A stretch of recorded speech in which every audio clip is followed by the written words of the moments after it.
As we continue here on what, of course, is our State of the Games. And remember, this is going to be a regular feature that you can only see here on Horse TV H-SPAN as we build up to the first time ever that the World Equestrian Games come to the United States, which will happen this fall here at the Kentucky Horse Park.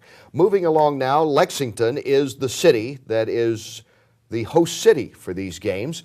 And Niki Heichellbech joins me now. She is Media and Communications Manager from the Lexington Convention and Visitors Bureau. Go ahead. Tell me all about Lexington and why everybody's excited about these games. Well, everybody's excited because why would you not want to come to the horse capital of the world for one of the greatest competitions out there? I mean, my goodness, come on. We have so much to offer.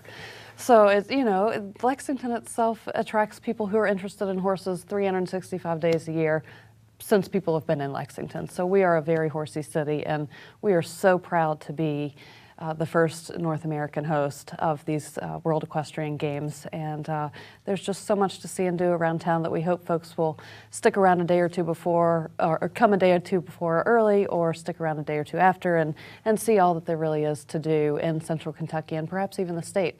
And is this added more pressure for Lexington to get ready? You know, we've talked about the horse park and the preparations here, and obviously they're going to see new venues when you come to the horse park. Lexington itself, for people not familiar with central Kentucky and this city, what are they going to see that's different if they pass through once or twice? Well, certainly company is coming. So we're doing all the things that you would do as if you were having people over to your home for an event. So we are at the Visitor Center ramping up with several satellite visitor centers that will be out around all parts of Lexington to help folks find their way. And if they're looking for a restaurant for the night out, or looking for something to do with their children for a day that they're not going to the competitions, then we'll have folks available to help them answer those questions and point them in the right direction. Is there any concern, because it happens just about any city where there's a major event that comes in, be it the Kentucky Derby or a Super Bowl or whatever, the Indy 500, anybody worried about price gouging, or is there a universal acceptance among all the merchants out there that it'll be standard operating procedures, or will the hamburgers that cost $6 suddenly cost $15? No, I don't think that is anything that anyone needs to be worried about. Of course, we are thrilled to welcome the world and show them that fine Kentucky hospitality that we have here in central Kentucky and throughout the entire state. So I really think that people just need to come with the mindset to have fun and be ready to be entertained. Because, people do ask these questions. Sure. And they've asked us here on Horse TV H-SPAN, and we appreciate that. Gwen in Pennsylvania says, I hear housing and hotels are sky high. What options are there for families on a limited budget? And I would say Gwen's question probably reflects the majority of thinking out there right now in these economic times. So, let's just address them. Housing, hotels, sky high, affordable for families. What is the situation right now? Well, I think it's very safe to say that there is a price point out there for everyone. And while certainly some hotel rates might be a little bit higher than what they are on average, that is something that occurs with many large events.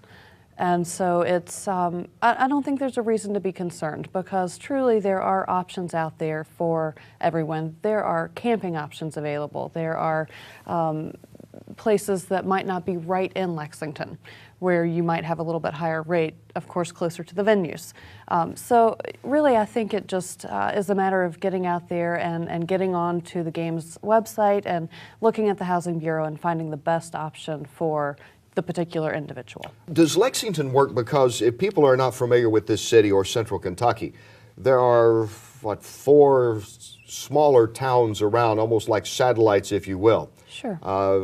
Named Winchester, Versailles, which will throw off all the Europeans that keep calling it Versailles, which is understandable. Georgetown, yes, and Nicholasville, sure, are all around the Lexington area. Does the Lexington Convention Visitor Center, do you work with them at all in terms of, you go to them, Niki, and say, you've got housing available, you've got restaurants, you've got hotel, motel rates. You guys, how's that working out? Absolutely. even without the World Equestrian Games coming to Kentucky, we work very, very well with our surrounding areas. And I can tell you that a lot of the hotels that are in the surrounding areas are part of that Housing Bureau program. So we're really blessed to have so many wonderful tourism opportunities out there. For instance, Shaker Village down in Heichellbech.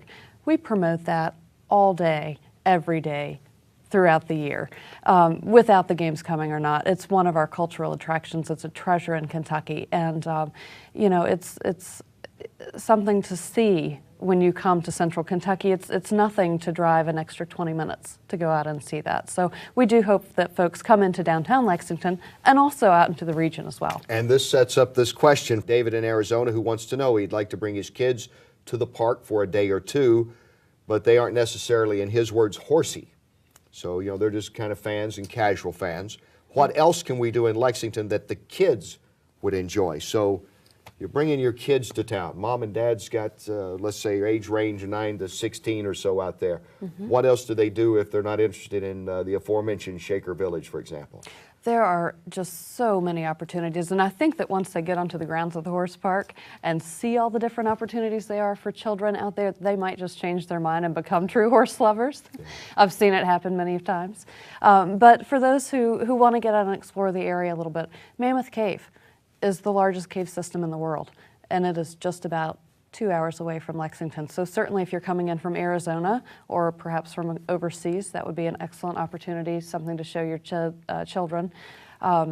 Around Central Kentucky, right in Lexington, we have a wonderful Explorium, which is a great way to expend some energy for the children.